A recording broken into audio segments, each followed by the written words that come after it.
Artémise, j'aimerais ça que tu me parles un peu de ton histoire au sein de la mission de l'Esprit Saint. Mes parents, mes grands-parents, on est tous nés dans le mouvement. Aujourd'hui, j'ai 30 ans. Tu t'es mariée quand même assez jeune, je pense.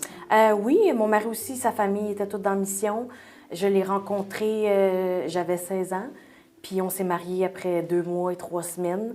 Mais j'ai la chance quand même aujourd'hui qu'on soit encore ensemble, puis dans toute cette aventure-là, c'est quand même l'amour de ma vie aujourd'hui, puis... OK. Il y a quand même du beau. Oui, il y a quand même du beau qui est resté de ça. Ton mari, c'est Félix, qui a participé à notre documentaire La prison de l'Esprit Saint, qui est devenu serviteur aussi. Donc, tu étais la femme d'un serviteur. Oui, malheureusement. Je m'appelle Attends, est-ce que je dis Félix Morin ou La Flèche Morin? Je m'appelle Félix Morin, anciennement La Flèche Morin. Je suis un ancien membre de la mission de l'Esprit Saint et j'étais un serviteur. Je savais que les femmes de serviteurs sont surveillées. Si lui n'est pas capable de contrôler sa femme, il serait pas capable de contrôler les gens de la mission. Fait qu'il y avait ce poids-là que, malheureusement...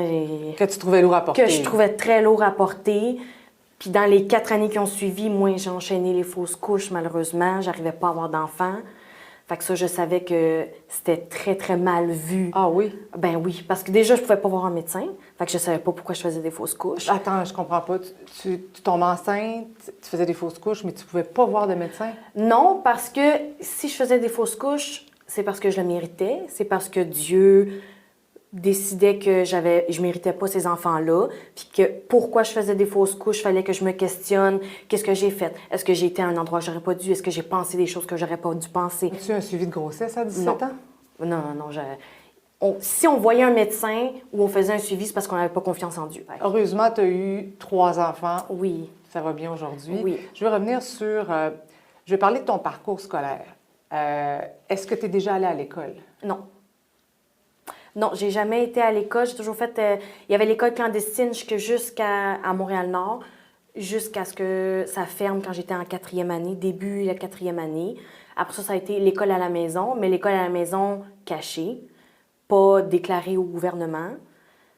Ça a été ça. J'ai fait 6e, secondaire 1, que j'ai refait 2 fois. Puis tout ce qu'on me disait, c'est, garde, fais juste lire les livres. C'est pas grave si tu le fais pas. De toute façon, tu restes à la maison. T'as pas besoin de faire plus. Fait que j'avais 12, 13 ans. J'ai arrêté, puis j'ai fait l'école à mes jeunes frères et sœurs. Quand tu es sortie de la mission de l'Esprit Saint à 26 ans, qu'est-ce que tu as fait pour te reprendre en main? Bien, la première chose que j'ai essayé de faire, j'ai regardé mon mari, j'ai dit, comment on fait un CV? J'aimerais ça, trouver une job, rencontrer des gens, juste voir autre chose. Après 2 mois et demi, j'ai trouvé une job. La première de ta vie? La première de ma vie, que jamais j'aurais pensé être engagée. Fait que j'ai travaillé comme serveuse. J'ai rencontré des gens extraordinaires. Puis j'ai compris aussi que j'aimais travailler avec le public. J'ai rencontré une amie qui me parlait des cours d'infirmière auxiliaire. Puis j'étais comme, ben voyons donc, ça a l'air tellement le fun. Mais jamais en 100 ans, j'aurais cru être capable de faire ces cours-là, être admise à faire ces cours-là. Je me suis inscrite, puis après 6 mois, j'ai eu une nouvelle comme quoi que j'étais acceptée pour le cours.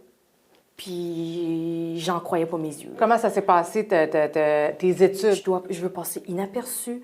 Je veux pas avoir de l'air de la nouille de la classe, si on peut me permettre. Je veux pas être celle que, coudonc, elle connaît rien, faut y expliquer tout 10 fois. T'avais peur, là? J'avais peur de ce cadre-là qu'on pourrait me mettre. Fait que j'ai étudié, les cours c'est 2 ans, j'ai étudié le plus possible. J'ai eu la chance de couler aucun cours, mais j'ai tellement étudié fort pour y arriver. J'ai adoré chacune de mes... À chaque fois que j'étais assise en classe, je me disais, oh my God, je suis dans une classe avec des élèves. J'en viens pas. Chaque enfant du Québec devrait avoir le droit d'aller à l'école. Toi, tu es sortie à 26 ans, pas d'éducation. Tu sors de là, tu n'as aucune expérience de vie.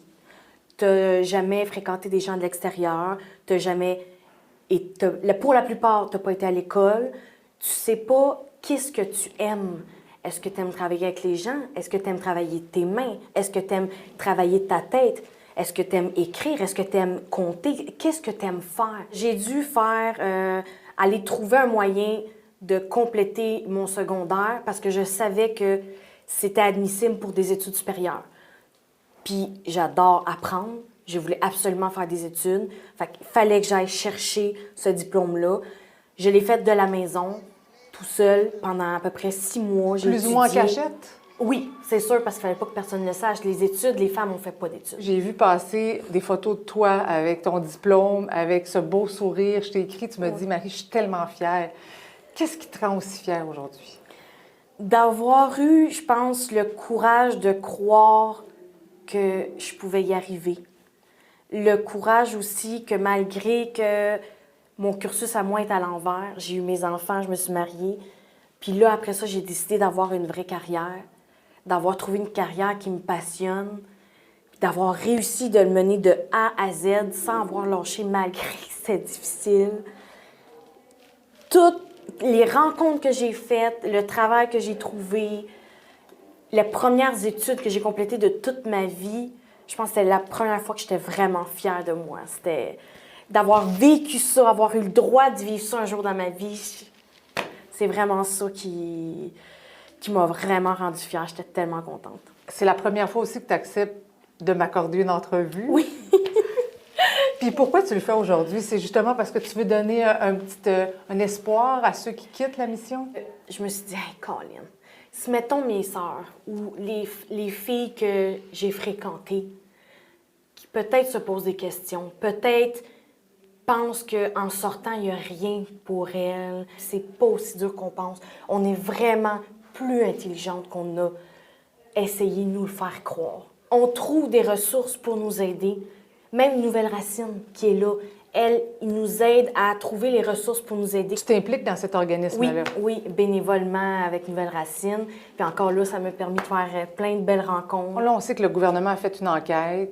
Là, on ne sait pas trop qu'est-ce que ça va donner. Actuellement, il y a toujours de l'école clandestine. Il y a toujours des enfants qui sont éduqués selon les principes de la mission de l'Esprit Saint. Qu'est-ce que ça te fait de savoir que le gouvernement traîne dans ce dossier-là? Ça, j'ai l'impression que...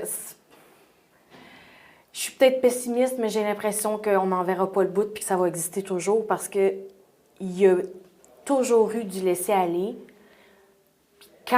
Si le gouvernement, la DPJ, peu importe, va voir des familles, on se fait tellement recadrer de tu dis ça, tu fais ça, tu apprends ça, puis etc., que les enfants ne vont pas dire qu'ils sentent bien ou pas. Ils vont pas...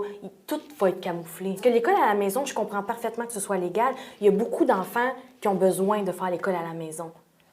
Mais il y en a d'autres qui ne seront jamais socialisés, qui font l'école à la maison, puis vu que c'est légal, on s'en lave les mains. C'est pas grave.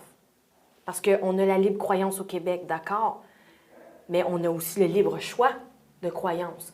Puis nous, quand on est enfant dans cette secte-là, on n'a aucun libre choix. Et dans le fond, je pense qu'en faisant des reportages comme ça peut aussi changer certaines mentalités. Oui, ça c'est sûr, parce que dans les derniers temps, les reportages qu'il y a eu, j'ai eu des messages de certaines personnes qui sont sorties. OK, ils comprennent qu'ils sont capables. Ils comprennent que c'est possible.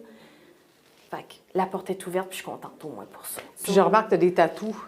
Oui, ça c'est le premier tatou que j'ai fait quand je suis sortie. Je voulais absolument que ce soit des livres, puis des oiseaux qui se transforment en oiseaux. Parce que pour moi, la connaissance, c'est la base pour être libre.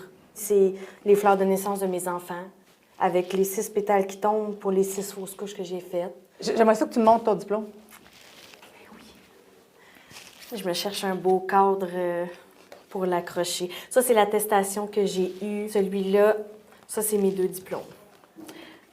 Ma meilleure fierté. Mon vrai diplôme avec un diplôme d'études professionnelles. J'ai eu droit à ça. Puis mon permis de pratique d'infirmière auxiliaire. Première fois que j'ai tapé mes notes à l'ordinateur, t'étais fière. puis que j'ai vu écrit par Artémise Leila Saint-Amand, infirmière auxiliaire. Hey, c'est vrai, là! C'est vraiment possible. Félicitations. Tu as raison d'être fière. Merci beaucoup.